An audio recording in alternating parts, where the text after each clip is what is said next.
चलिए बच्चा पढ़ी, आज की इस वीडियो से हम शुरू करने जा रहे हैं इंग्लिश क्लास 10th का बिल्कुल एक नया चैप्टर द नेकलेस। ये हम तैयारी अपने टर्म 2 के लिए कर रहे हैं। तो बड़ी ही छोटी सी वीडियो, सिर्फ 10 मिनट के अंदर हम अपनी इंग्लिश लिटरेचर के सारे चैप्टर समझेंगे एक एक करके, ठीक है।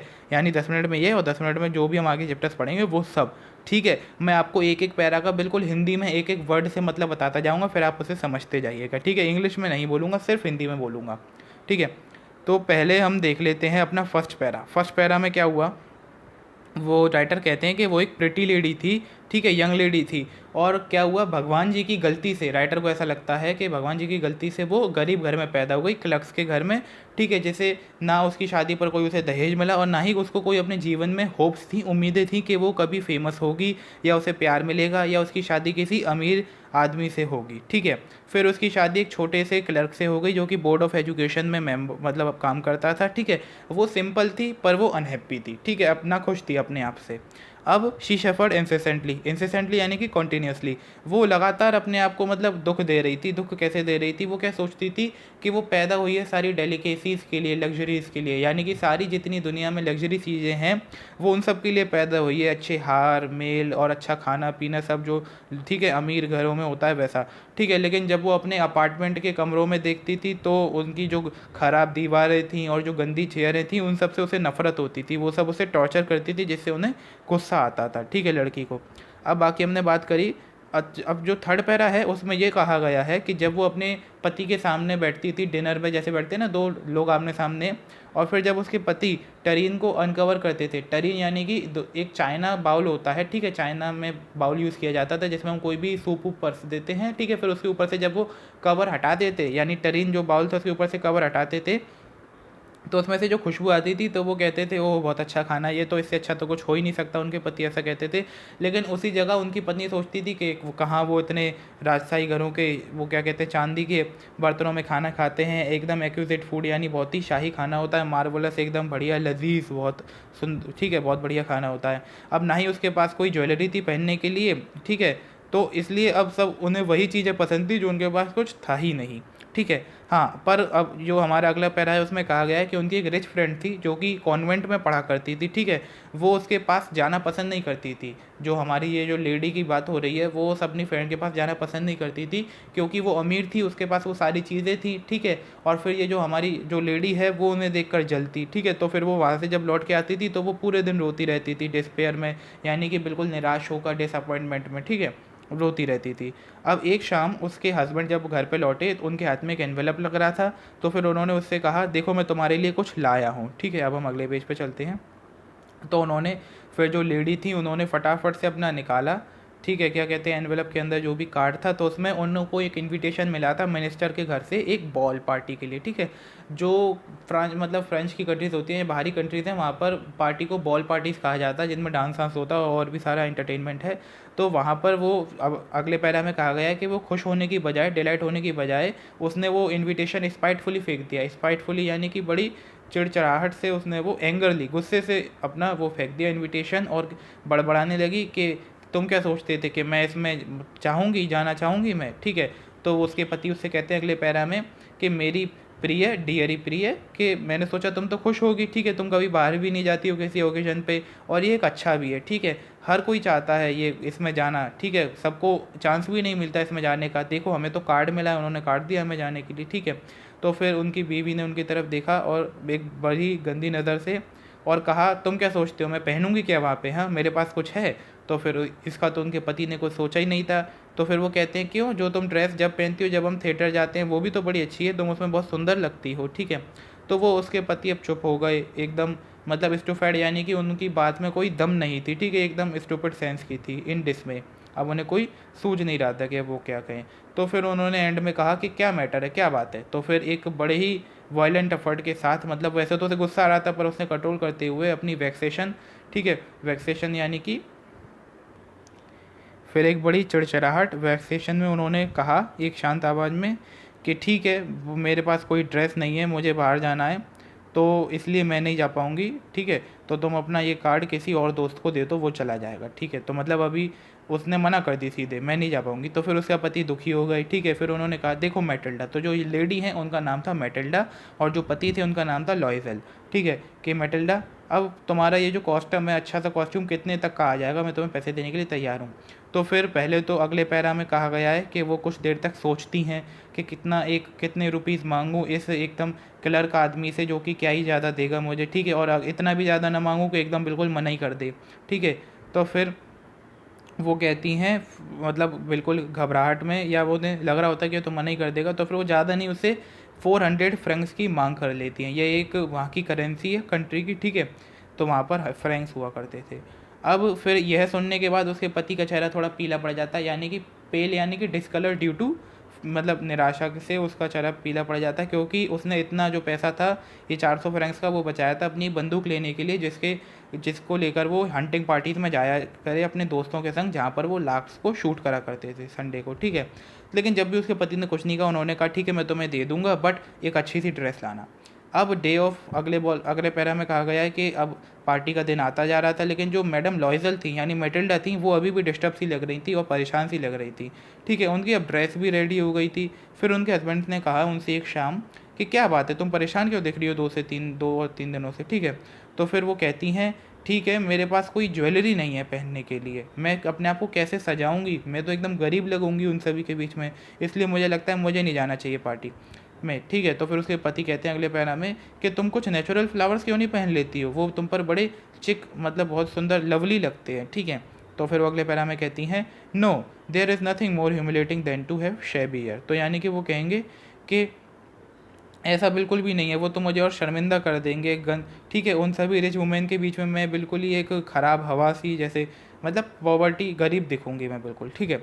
फिर अगले पैरा में होती है बात, उनके हस्बैंड उनसे कहते हैं अरे हम कितने स्टूपिड हैं, क्यों तुम अपनी उस दोस्त के पास क्यों नहीं जाती, जो उनकी कॉन्वेंट में पढ़ने वाली दोस्त थी जो रिच थी, उनका नाम तो मैडम फ्रॉस्टी है, तो तुम उनके पास क्यों नहीं जाती हो कि वो तुम्हें ज्वेलरी दे देंगी पहनने के लिए। तो फिर वो बड़ी खुश हो जाती है, तुम तो सही, फिर वो कहती है उनसे तुम तो सही कह रहे हो, मैंने सोचा ही नहीं, मैं अभी जाती हूँ, ठीक है। तो फिर अगले ही दिन वो अपने फ्रेंड के घर गई, ठीक है, और उससे अपनी पूरी कहानी सुनाई कि मेरे पास ऐसे ऐसे ज्वेलरी नहीं है, मुझे चाहिए। तो फिर उसकी फ्रेंड अपनी क्लोसेट यानी अलमीरा में जाती है और वहाँ से अपना एक ज्वेलरी का डिब्बा निकाल लाती है, और फिर उनसे कहती है कि देख लो जो तुम्हें चाहिए वो ले लो, ठीक है। पहले तो वो कुछ ब्रेसलेट को देखती है, फिर कॉलर ऑफ पर्ल्स को देखती है, ठीक है, ये ज्वेलरीज हैं सब, और फिर एक गोल्ड के एक सेट को देखती है, ठीक है, जो कि बहुत सुंदर एडमायरेबल वर्कमैनशिप, यानी काबिल तारीफ़ थे बिल्कुल, जिनको बनाने वाले ने बहुत मेहनत की थी, ठीक है। तो उन्होंने सारी अपनी ज्वेलरीज को ग्लास के पीछे, मतलब मिरर के सामने पहन के देखा, हेजिटेट हुई, पर वो समझ नहीं पाई कि किसे छोड़ूं किसे उठाऊं, ठीक है। तो फिर उन्होंने कहा कि तुम्हारे पास कुछ और नहीं है। तो फिर उनकी फ्रेंड एक ब्लैक सैटिन बॉक्स में से, वेलवेट के बॉक्स में से एक सुपर सा नेकलेस निकाल के लाती हैं डायमंड्स का, ठीक है। तो फिर ये देखकर मैटिल्डा के हाथ कांपने लगे एकदम, उन्होंने उठाया और फिर जब अपने गले में उन्होंने रखा तो वो बिल्कुल एस्थेटिक, यानी कि बहुत ज़्यादा सुंदर लग रहा था, ठीक है। तो फिर उन्होंने एक हेजिटेट सी घबराई हुई आवाज़ में बोला कि क्या मैं इसे ले जा सकती हूँ, मतलब उन्हें ये लग रहा था कि ये मुझसे कह तो देगी ले जाने के लिए। तो फिर उन्होंने पूछा क्या मैं ले जा सकती हूँ, तो फिर उनकी फ्रेंड ने कहा हाँ तुम ले जाओ। अब अगले पैरा में लिखा है कि यह सुनने के बाद उनकी फ्रेंड, मतलब मैटिल्डा ने अपनी फ्रेंड को गले से लगा लिया बिल्कुल प्यार से, और फिर अपने उस सेट को लेके वहाँ से चली गई। अब पार्टी का दिन आ गया, ठीक है, मैडम लॉयजल एकदम बढ़िया सी जीत चुकी थी, ड्रेस में भी और अपने नेकलेस में भी, ठीक है। तो वो सबसे ज़्यादा सुंदर लग रही थी वहाँ पर सारी औरतों में, elegant, gracious, smiling, full of joy, ठीक है। सारे आदमी जो वहाँ पर आए थे उन्होंने उनको नोटिस करा, उनका नाम पूछा, और मतलब उनके संग वो प्रेजेंट होना चाहते थे वहाँ पर, ठीक है, और ये कुछ करें ऐसा वो लोग चाहते थे। तो उन्होंने वहाँ पे डांस भी बड़े एंथुसियाज्म, ठीक है, उत्साह के साथ किया एकदम, वो अपनी प्लेजर जो भी उन्हें वहाँ पे तारीफ़ मिली उससे वो एकदम भरी हुई थी उस समय, ठीक है। वो बस कुछ नहीं सोच रही थी, बस अपनी तारीफ़ के बारे में सोच रही थी, और फिर उन्हें सब बहुत अच्छा लग रहा था, ठीक है। फिर जब सुबह के 4 बज गए, सोचिए पूरी रात पार्टी चलती है, जब सुबह के 4 बज गए तो फिर वो अपने हस्बैंड के पास जाती हैं। उनके हस्बैंड अपने कुछ साथियों के साथ सैलून में सो रहे थे, जो कि जिनकी बीवियां भी औरों की तरह मज़े ले रही थी पार्टी में, ठीक है। तो फिर जो पैरा है या अगला वाला, ही थ्रू अराउंड हर शोल्डर्स का, उसमें फिर उन्होंने अपनी बीवी के, जैसे ठंड हो रही थी वहाँ पे, तो उन्होंने अपनी बीवी के कंधों पर एक शॉल सी डाली, लेकिन जो पुरानी थी, जो गरीबी दर्शा रही थी उनकी, ठीक है, और कहाँ उसने ऐसी ड्रेस पहनी थी, कहाँ एकदम ऐसी शॉल पहन ली। तो फिर उनकी बीवी ने क्या करा, वो शॉल हटा दी अपने कंधे से, ठीक है। वो ये नहीं चाहती थी कि कहीं से भी उन रिच औरतों को ऐसा लगे कि वो बिल्कुल गरीब हैं, ठीक है। तो फिर लॉयजल जो थे उन्होंने कहा रुको मैं अभी कैब लेकर आता हूँ, फिर हम बैठ के चले जाएंगे, बट उन्होंने सुनी नहीं, क्योंकि उन्होंने वो शॉल पहनी हुई थी, ठीक है, मतलब हटा के, पर उन्हें ठंड लगी तो उन्होंने दोबारा पहन ली। तो फिर वो लोग जल्दी जल्दी सीढ़ी उतर गए, और हरी एकदम बहुत, मतलब जल्दी जल्दी वो लोग, एक कैरेज उन्हें मिली नहीं तो वो पैदल ही चलने लगे। फिर उन्होंने एक आदमी को आवाज़ दी जिसको उन्होंने थोड़ी दूर पे देखा, उसे कोचमैन कहा है यहाँ पर, ठीक है। तो फिर वहाँ पर वो गए होपलेस और शिवरिंग, पर उन्हें एक कैब मिल गई बाद में पेरिस में, ठीक है, जिसमें वो बैठ के अपने घर तक आ गए। अब अगले पैरा में ये जो it took them as far वाला पैरा है, रीड फाइंड आउट से सेकंड लास्ट वाला, ठीक है। तो उसमें वो लोग थके आ रहे बिल्कुल घर पे पहुँचे अपने, ठीक है। वो सब कब ख़त्म हो गई थी पार्टी आर्टी। अब उसके पति को तो दिमाग में ये लग रही कि मुझे तो सुबह 10 बजे ऑफिस तक पहुँचना है। फिर अब अगले पैरा में उनकी बीवी ने अपने ऊपर से वो रैप हटाई, शॉल वॉल हटाई, और फिर वो आखिरी बार अपने आप को एक मिरर में देखना चाहती थी कि कैसी लग रही है उस सेट के संग, डायमंड के संग, ठीक है। तो जब उन्होंने हटाई तो उन्होंने देखा कि डायमंड सेट है ही नहीं, तो एकदम वो चीख पड़ती हैं, अरे ये क्या है, डायमंड सेट नहीं है। तो फिर वो अपने पति से कहती हैं मेरे पास डायमंड से नेकलेस नहीं है। तो एकदम उनके पति बोलते हैं क्या, ऐसा कैसे हो सकता है, ठीक है। तो उन्होंने सारी अपने ड्रेसेस के फोल्ड्स में चेक करा, वहाँ पर भी उन्हें वो नहीं मिला। तो फिर वो कहते हैं कहीं तुम्हें याद है कि जब हम मिनिस्टर के घर से निकले थे तो तुम्हारे हाथ मतलब गले में ये था, ठीक है। तो वो कहती है हाँ जब हम बाहर आए जब तो था। पर फिर उनके पति कहते हैं कहीं तुम हमसे कैब में तो नहीं गिर गया, हाँ ये भी हो सकता है। तो उनकी पत्नी कहती है हाँ ये भी हो सकता है। तो वो कहते हैं तुमने कैब का नंबर लिया, पर उन दोनों ने कैब का नंबर नहीं लिया था। तो फिर एक वो दोनों ही अपने आप को एक निराशा से देखने लगे, ठीक है। फिर फटाफट से जो उनके पति थे वो दोबारा तैयार होकर बाहर गए, जहाँ उस रास्ते पर जिस पर वो पैदल चल के आए थे जब तक उन्हें कैब नहीं मिली थी। वहाँ पर उन्होंने देखा वहाँ कुछ नहीं मिला, ठीक है। अगले पैरा में कहा है कि फिर उनकी बीवी भी इवनिंग गाउन पहने बैठी रही, वो भी सो नहीं पाई जब तक उनके पति नहीं आए। फिर जब उनके पति सुबह 7 बजे आते हैं और उन्हें कुछ नहीं मिलता है, तो फिर वो पुलिस के पास जाते हैं, कैब ऑफिस में जाते हैं, ठीक है। पेपर में एडवर्टाइजमेंट करते हैं और रिवॉर्ड रखते हैं, इनाम रखते हैं कि जो भी सेट देगा उसे इनाम देंगे। तो फिर वो जो हमारी मेटल्डा थी वो पूरे दिन इंतज़ार करती रहती है कि कब वो आए, वह ये सेट हमें जल्दी से मिल जाए, नहीं तो हमें बहुत भारी कीमत चुकानी पड़ सकती है। अब फिर उनके पति उनसे कहते हैं जब नहीं मिलता कि अपनी फ्रेंड को ऐसा लिखो कि तुमसे उसकी जो कड़ी होती है जो वो टूट गई है, तो इसलिए तुमने रिपेयर कराने भेजा, इसलिए तुम्हें थोड़ा टाइम लगेगा। अब हफ्ते के अंत में उनकी सारी होप ख़त्म हो चुकी थी, उन्हें कोई उम्मीद नहीं थी कि उन्हें सेटअप वापस मिलेगा अपना, ठीक है। तो जो लॉयजल उनके पति जो मेटिल्डा से 5 साल बड़े थे, उन्होंने कहा कि अब हमें इस ज्वेलरी को रिप्लेस करना पड़ेगा बिल्कुल, ठीक है। तो फिर वो लोग एक पहला इस रॉयल की शॉप में जाते हैं, ठीक है। वहाँ पर वो लोग चैपलेट ऑफ डायमंड्स यानी एक डायमंड का नेकलेस देखते हैं जो बिल्कुल उसकी तरह लग रहा था हूबहू जो उनसे खोया था। उसकी कीमत थी 36,000 फ्रैंक्स, मतलब वैसे तो 40,000 का था लेकिन कंसेशन हो के 36,000 का पड़ जाता। तो फिर लॉयजल के पास तो लेकिन 18,000 फ्रैंक्स ही थे जो उनके पिता उनके लिए छोड़ गए थे, ठीक है। तो देखिए थोड़ी वीडियो लंबी हो रही है पर मैं आपको पूरा समझाऊंगा, इसलिए आप टेंशन मत लीजिए, एकदम समझिए बढ़िया तरीके से, ठीक है। तो फिर उन्होंने बाकी के जो 18,000 थे वो उन्होंने बोरो कर लिए किसी से, तो मतलब उधार ले लिए उन्होंने, बिल्कुल ख़राब प्रॉमिस करे, बहुत ज़्यादा रेंट मतलब क्या कहते हैं रेट ऑफ इंटरेस्ट पे लोगों से पैसे लोन में लिए। उजरर्स यानी कि वो लोग जो कि बहुत ज़्यादा पैसे दे मतलब बहुत ज़्यादा इंटरेस्ट रेट पे पैसे देते हैं, उन्होंने उनसे पैसे लिए, ठीक है। फिर वो नया नेकलेस लेने चले गए। अब उन्होंने नेकलेस तो ले लिया और मैडम फ्रस्टर ने वो नेकलेस अपनी दोस्त को वापस कर दिया। तो फिर उनके दोस्त कहते हैं कि तुम्हें मुझे से थोड़ा जल्दी लौटा देना चाहिए था क्योंकि मुझे इसकी ज़रूरत थी। तो फिर अब मैडम फ्रॉस्टर, ठीक है, वो खोलती तो नहीं है ज्वेलरी का बॉक्स, जो भी उनके पास आए उसे रख लेती हैं। और उसको मेटल्डा को इसी बात का डर लग रहा था कि ये कहीं से खोले ना। अब मेटल्डा जानती थी कि अब हम सब कुछ गवा चुके हैं, हम बिल्कुल गरीब हो गए हैं, जितना तो हम पहले भी नहीं थे, अब हमारे पास कुछ नहीं है। अब उनकी एक बिल्कुल ऐसी दांत काटी रोटी वाली ज़िंदगी आ गई थी, ठीक है। मतलब उनको अब कहते नहीं आटे का भी भाव एकदम पता चल गया, अब तो हमारे पास कुछ भी है ही नहीं, गरीब हो गए बिल्कुल। तो फिर लेकिन अब मेटिल्डा ने अपना जो कर्तव्य था वो पूरी अच्छी तरीके से निभाया। उन्होंने अपनी काम वाली बाई को भगा दिया, मतलब हटा दिया, ठीक है। और फिर उन्होंने अपना सारा जो भी घर बार था उसे छोड़ के उन्होंने एक अटेक यानी कि चौल में थोड़े रूम रेंट कर लिए, 1-2 रूम, ठीक है। फिर वहाँ पर उन्होंने किचन का सारा काम सीखा, बर्तन मांजना, कपड़े धोना, ठीक है, अपने लिनन के कपड़े धोना ये सब, और बर्तनों के कपड़े धोना, ठीक है, बर्तन वाले कपड़े जो होते हैं ना साफ़ सफाई के वो सब, जिन्हें वो फिर सुखाया करती थी। और हर बार अपने कमरे से कचरा वो नीचे ले जाती थी सड़क पर और वहाँ से पानी भर के लाती थी नीचे नल से। और जहाँ भी उन्हें रुकने की जगह मिलती थी जीने पर ठहरने की, वहाँ पर वो एकदम अपनी सांस लेती थी, मतलब वो बहुत थक जाती थी, ठीक है। और अब वो बिल्कुल कपड़े भी एक ऐसी औरत की तरह पहनने लगी जो कि बिल्कुल पुअर हो। और जहाँ भी वो दुकानदार से सामान लेने जाती थी वहाँ पर उससे क्या करते हैं मोल भाव करती थी एक एक पैसे के लिए, क्योंकि उनके लिए वो भी बहुत आवश्यक हो गया था, ठीक है।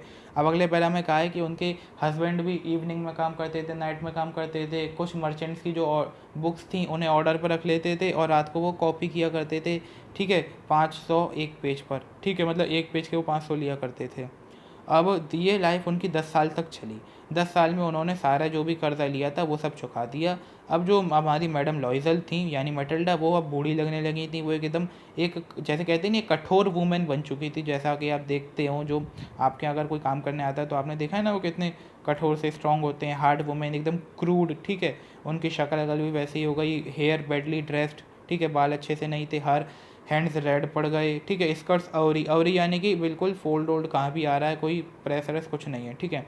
अब वो बोल, उनकी आवाज़ भी भारी हो गई, ठीक है। और वो फ्लोर को खूब सारे पानी से धोती थी, पोंछा लगाती थी। अब जब कभी उनके हस्बैंड ऑफिस जाते थे तो वो कुछ देर के लिए शीशे के सामने बैठ के सोचती थी कि कैसा था वो बॉल पार्टी का दिन, ठीक है। क्या हुआ होता कि अगर वो नेकलेस हुआ ही ना होता, ठीक है। कितनी सिंगुलर है लाइफ, कितनी चेंजेसफुल है, ठीक है। तो कितनी छोटी सी चीज़ ने हमारी पूरी ज़िंदगी बर्बाद कर दी, ये दिखाया। अब अगला जो पैरा है, one Sunday S she was talking, तो उसमें वो मतलब एक दिन संडे को जा रही थी बाहर चैम्प साइलेस to rid herself of the cares of week. तो यानी कि वो एक दिन ऐसे ही वॉक पर निकल गई थी अपने सारे घर के काम कर करू के, ठीक है। तो उन्होंने एक वुमेन को देखा, वो जो एक बच्चे के संग चल रही थी, और वो वुमेन तो मैडम फ्रॉस्टियर थी, अभी भी एकदम यंग, एकदम प्रेटी अट्रैक्टिव। तो अब मैडम लॉयजल को मतलब ये बात थोड़ी खली। तो उन्होंने सोचा कि अब तो मैंने दे ही दिया है ना इन्हें नेकलेस, और पैसे भी जुटा दिए हैं, तो अब मैं इनसे सच बता ही देती हूँ। तो फिर वो जाती हैं उनके पास और उनसे कहती हैं गुड मॉर्निंग जीनी। तो जीनी उनका क्या कहती है, मैडम फ्रॉस्टियर का एक ऐसा नाम था जो से वो उनके दोस्त ही जानते हैं।